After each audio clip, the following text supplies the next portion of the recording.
بسم اللہ الرحمن الرحیم۔ السلام علیکم ناظرین، آج کے اس ویڈیو میں ہم صبر کا ایک عجیب واقعہ آپ کے لیے پیش کرتے ہیں، تو ویڈیو میں ہمارے ساتھ اینڈ تک لازمی بنے رہیے گا۔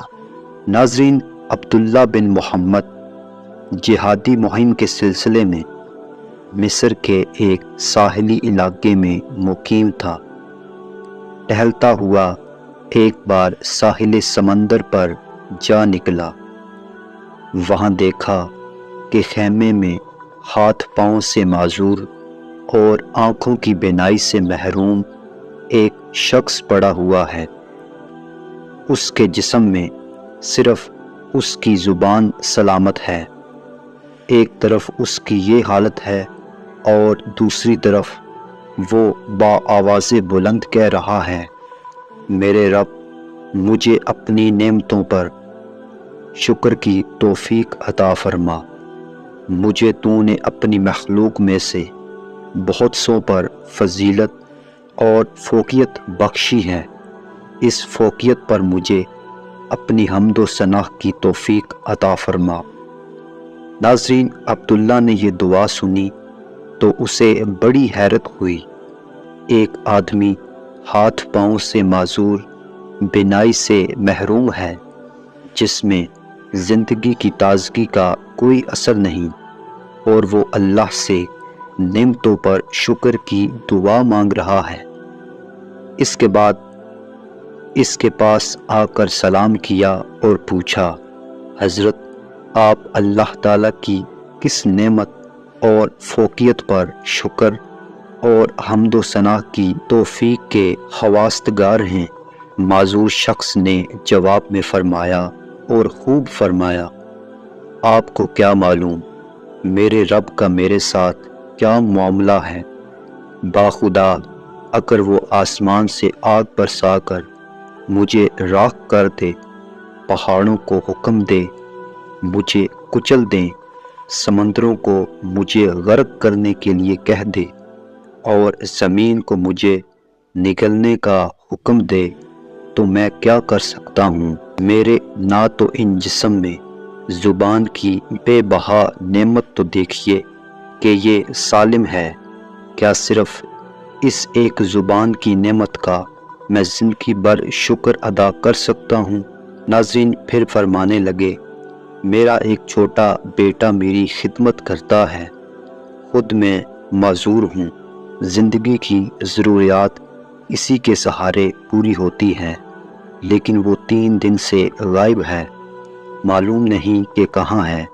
آپ اس کا پتہ کر لیں تو مہربانی ہوگی۔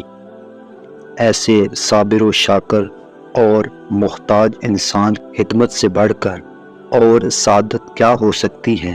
ناظرین، عبداللہ نے بیابان میں اس کی تلاش شروع کی تو یہ دردناک منظر دیکھا۔ مٹی کے 2 تودوں کے درمیان ایک لڑکے کی لاش پڑی ہوئی ہے، جسے جگہ جگہ سے درندوں اور پرندوں نے نوچ رکھا ہے۔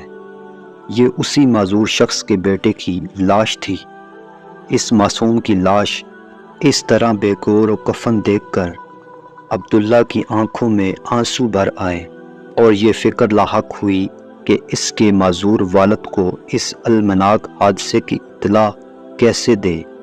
ان کے پاس گئے اور لمبی تمہید کے بعد انہیں اطلاع کر دی۔ بیٹے کی وحشت ناک موت سے کون ہوگا جس کا جگر پارا پارا نہ ہو؟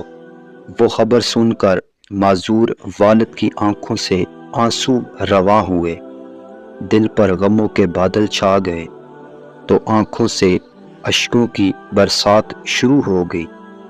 یہ بھی اللہ تعالیٰ کی ایک نعمت ہے کہ غم کا غبار اشکوں میں ڈھل کر نکل جاتا ہے۔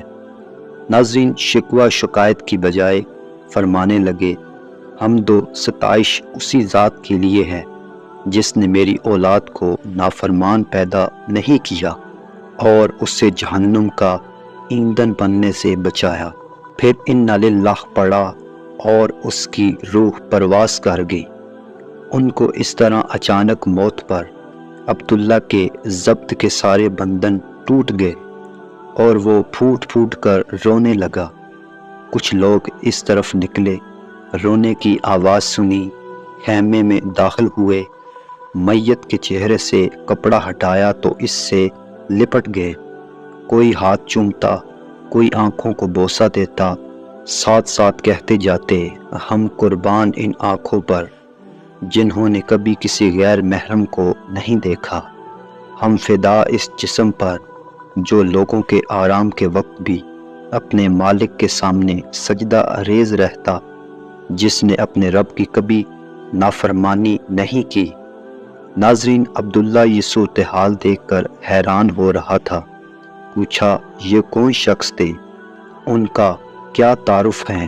کہنے لگے، آپ ان کو نہیں جانتے، یہ رسول اللہ صلی اللہ علیہ وآلہ وسلم کے سچے عاشق اور حضرت ابن عباس رضی اللہ تعالی عنہ کے شاگرد ہیں، صبر و استقامت کے پیکر اور تسلیم و رضا کے بلند مقام کے حامل حضرت ابو قلابہ رحمۃ اللہ علیہ کی نماز جنازہ اور تدفین سے فارغ ہونے کے بعد عبداللہ رات کو سویا تو خواب میں دیکھا کہ آپ جنت کے باغات میں سیر و تفریح کر رہے ہیں، جنت کا لباس زیب تن ہے اور یہ آیت تلاوت فرما رہے ہیں، صبر کرنے کے سبب تم پر سلامتی ہو اور آخرت کا گھر بہترین ٹھکانہ ہے۔ عبداللہ نے پوچھا، آپ وہی معذور شخص ہیں؟ فرمانے لگے، جی ہاں، میں وہی شخص ہوں۔ اللہ تعالیٰ کے ہاں چند بلند مراتب اور درجات ایسے ہیں جن تک رسائی مصیبت میں صبر، راحت میں شکر اور جلوت و حلوت میں خوف خدا کے بغیر ممکن نہیں۔ اللہ تعالیٰ نے اسی صبر و شکر کی بدولت مجھے ان نعمتوں سے سرفراز فرمایا ہے۔ امید کرتا ہوں دوستو ہماری یہ ویڈیو آپ کو اچھی لگی ہوگی۔ ویڈیو اچھی لگی ہو تو اس ویڈیو کو لائک کیجئے اور ہمارے اس چینل کو لازمی سے سبسکرائب کیجئے۔ شکریہ۔